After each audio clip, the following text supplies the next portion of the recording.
Anda kembali bersama cerita di mana kita akan selalu singkapkan kisah di sebalik segala berita. Cerita di sebalik segala berita yang kami bawakan kepada anda setiap hari di Astro Awani. Baik, tajuk berita didominasi banyak oleh kenaikan harga makanan sejak baru-baru ini, daripada sayur-sayuran ke ikan, ayam dan sebagainya. Tapi penting juga untuk kita singkapkan kisah di sebalik isu ini. Mengapa semua peningkatan ini sedang berlaku? Dan adakah kita juga melihat kepada aspek borong dan juga runcit dengan cukup mendalam untuk kita faham kenapa kenaikan mendadak ini berlaku dan bagaimana kita boleh mengatasinya bergerak ke hadapan dan mengurangkan impaknya kepada pengguna sekarang. Dan difahamkan wartawan Astro Awani Raja Hisham Raja Zaid ada membuat satu laporan khas berkenaan dengan kenaikan harga ayam, dan Raja Hisham juga hari ini baru selesai melakukan tinjauan untuk dalam proses untuk menyiapkan laporan khas beliau. Raja Hisham berada di talian bersama dengan saya sekarang untuk berkongsikan sedikit sebanyak berkenaan dengan special report ini, laporan khas. Pertama sekali, Raja Hisham, difahamkan Raja Hisham ada membuat tinjauan hari ini. Apa yang Raja Hisham dapati daripada tinjauan hari ini? Okey, Lokman, kita meneliti secara dekat dengan isu kebelakangan ini yang begitu hangat diperkatakan membabitkan isu kenaikan harga, terutamanya membabitkan keperluan asasi kita di Malaysia ini, termasuklah sayur-sayuran dan sebagainya. Dan apa yang kita highlight kali ini adalah membabitkan isu ayam, di mana isu ini telah diperkatakan terlalu obvious kenaikan harga ayam ini, di mana kita untuk meneliti secara lebih adil mengenai isu ini, dan kita rasakan bahawa isu kenaikan harga ayam ini bukanlah asing, dia selalu berlaku dari masa ke semasa dan semasa. Tapi kali ini agak berlebihan isu ini, dan kita melihat dari sudut rantaian industri itu sendiri, daripada peternak, pembekal sehinggalah kepada peniaga, di mana kerompongan itu berlaku sebenarnya. Kerana kita mencari asas untuk kita memahami kenapa sebenarnya isu harga ayam ini timbul semula dengan keadaan yang begitu cepat, tiba-tiba, dan ia bukanlah berlaku di waktu perayaan, musim perayaan yang kebiasaan yang berlaku, yang memasa KPDNHCP menetapkan harga siling yang baru terhadap barang-barang asas keperluan. Dan kali ini sehingga disebutkan sehingga naik kepada pernah menjadi RM14 seperti 1 kilogram harga ayam, dan ini saya kira agak merisaukan ramai pengguna, terutamanya orang ramai di luar sana. Itulah tentunya dalam keadaan pandemik ketika ini, dalam keadaan situasi ekonomi yang tidaklah memberangsangkan, ia adalah satu perkara yang amat membebankan. Jadi laporan kali ini kita melihat secara adil dan komprehensif untuk melihat secara detail di mana kepincangan itu berlaku. Bukan sahaja dari sudut, kalau kita melihat laporan-laporan sebelum ini, sehari dua ini, banyak yang terarah kepada peranan yang dimainkan oleh orang tengah, tapi itu tidak mencukupi untuk menentukan harga ayam itu naik ataupun turun. Kita nak melihat industri chain ataupun rantaian industri secara keseluruhan, dan kita pergi kepada lapangan dan kita mendekati peternak, daripada peternak itu sendiri sehinggalah kepada peringkat di mana asal sumber ataupun bekalan kepada ayam itu sendiri, termasuklah bekalan dedak ayam yang dikatakan antara punca menyebabkan kenaikan harga ayam itu, di mana harga dedak ayam di negara ketika ini dikatakan melambung tinggi sehingga menyebabkan peternak-peternak tidak memiliki option yang lain ataupun pilihan yang lain selain menaikkan harga ayam. Dan ini kita insya-Allah akan rumuskan sedikit masih lagi dalam laporan yang mungkin sehari dua ini akan dilengkapkan, Lokman. Dan saya kira apa yang penting adalah kita melihat secara adil dan kita mahukan laporan yang boleh mencari di mana punca sebenarnya dan apa penyelesaian yang ataupun exit door yang boleh disediakan oleh kerajaan dalam menyelesaikan isu ini, Lokman. Difahamkan itu juga antara sebab utama yang diberikan sejak beberapa minggu lepas berkenaan dengan kenaikan mendadak harga ayam. Dikatakan harga dedak itu meningkat. Jadi kos untuk membela ayam ini meningkat dan ia terpaksa dipindahkan kepada pengguna, harga akhir pada pengguna. Adakah kita tahu mengapa harga dedak ini tiba-tiba meningkat, Raja Hisham? Baik, Lokman, harga dedak tidak hanya berkaitan dengan harga dedak itu semata-mata, Lokman, kerana dedak yang dibuat di Malaysia ini adalah dia membabitkan ada 6 syarikat yang besar dalam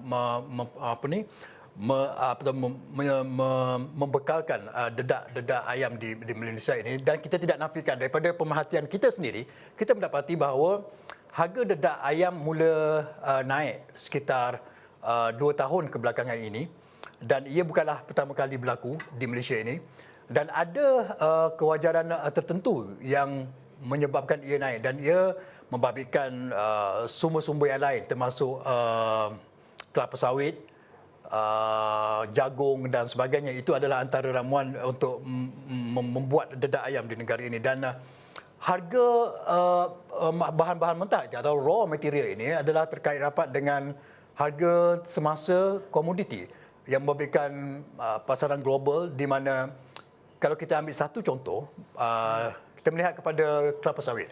Harga kelapa sawit pada akhir tahun 2019 adalah sekitar 2,000 lebih untuk satu tan. Tetapi harga kelapa sawit pada hari ini semasa melambung tinggi sehingga RM5,000 lebih satu tan bagi satu tan metrik.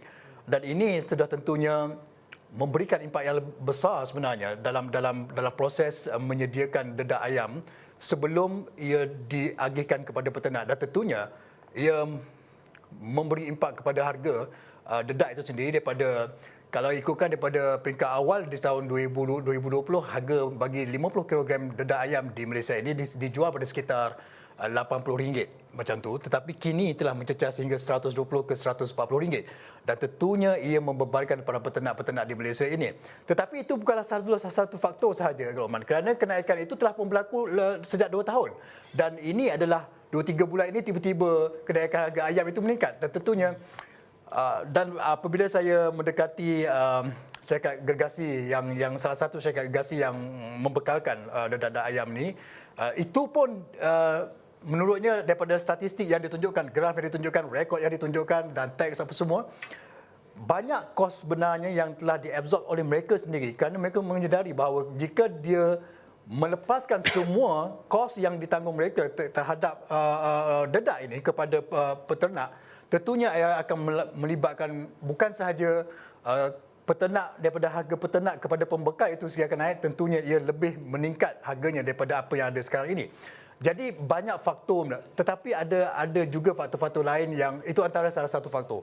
Tetapi faktor-faktor lain juga turut menyumbang, dan ini tentunya bukan terkait hanya kepada satu kementerian saja, iaitu Kementerian KPDN HCP. Tetapi banyak juga keperluan yang saya kira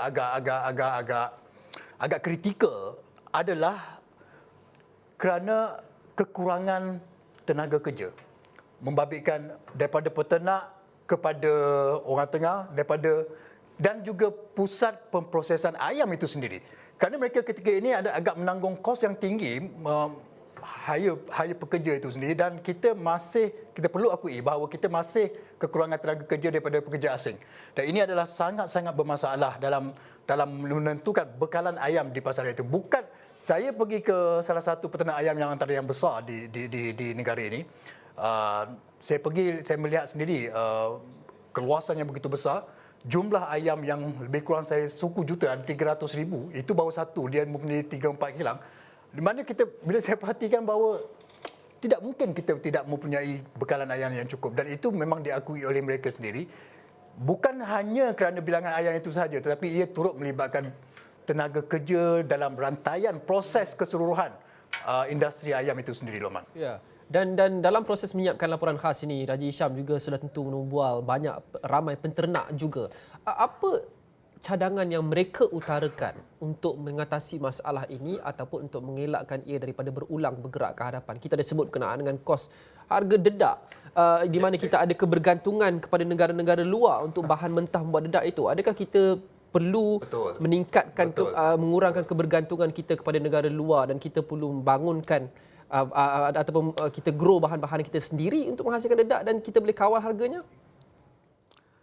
Saya antara soalan yang saya ajukan juga pada hari ini kepada pengusaha dedak di Malaysia ini, itu adalah antara, dan mereka memang pun mempunyai perbincangan dengan pihak KPDN HCP dan sebagainya, dan ketika ini saya kira daripada apa yang mereka feedback daripada mereka ini, mereka ketika ini sedang mencari jalan yang paling ampuh, kerana masing-masing ketika ini sedang menanggung kos yang sangat tinggi dan margin yang begitu slim tidak hanya kepada pembekal dedak, tidak hanya kepada peternak, malah peternak sendiri pun ada di kalangan mereka yang dengan keadaan ceiling yang ditetapkan oleh KPDN-NHP ketika ini iaitu RM6.20, itu sendiri boleh dikatakan sangat membebankan sehingga ada yang berhasrat dalam masa terdekat ini tidak mampu lagi menyerap tekanan dan juga bebanan kos yang ditanggung sehingga ada yang memilih untuk menutup perniagaan mereka. Itu adalah antara yang agak kritikal sebenarnya.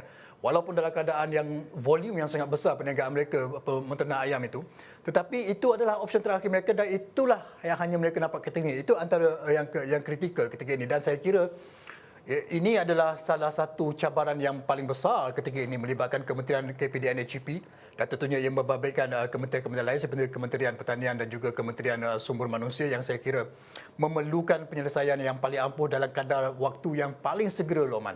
Dan saya melihat harapan mereka adalah kerana ketika ini kalau diikutkan secara keseluruhannya bagi kita senang faham, dengan harga siling yang ditetapkan, kebanyakan peternak ketika ini mempunyai margin yang mungkin hanya 10% ke 2% bagi setiap kilogram ayam. Keuntungan dengan risiko tanggungan kerugian meningkat sehingga RM1 ke RM1.10 bagi setiap kilogram ayam. Itu adalah risiko paling tinggi dan tentunya kita hendakkan keadilan bukan hanya kepada pengguna semata-mata. Kita hendakkan keseluruhan rantaian itu memiliki option mereka dalam keluar daripada isu ini. Itu yang kita lihat dan kita sedang mencari. Saya kira perbincangan akan berterusan selepas ini membabitkan kementerian ini dan insya-Allah saya juga akan mendekati semampu mungkin daripada satu poin ke satu poin daripada setiap rantai ini termasuk orang tengah sendiri kalau kita mampu. Saya sedang masih lagi deal dengan beberapa peluang ini. Dan untuk kita melihat dengan lebih jelas dan lebih besar dan secara lebar mengenai isu ini, Lokman. Ya, baik. Terima kasih Raja Hisham. Raja Zaid, pastikan anda ikuti laporan khas Raja Hisham yang akan ke udara beberapa hari lagi di Astro Awani dan juga Awani 745 berkenaan dengan mengapa sebenarnya harga ayam naik mendadak sejak kebelakangan ini dan apa yang kita boleh lakukan bukan saja untuk mengatasinya tapi untuk mengelakkan ia daripada berulang bergerak ke hadapan. Terima kasih kerana menonton cerita. Saya Luqman Haris. Assalamualaikum dan salam hormat.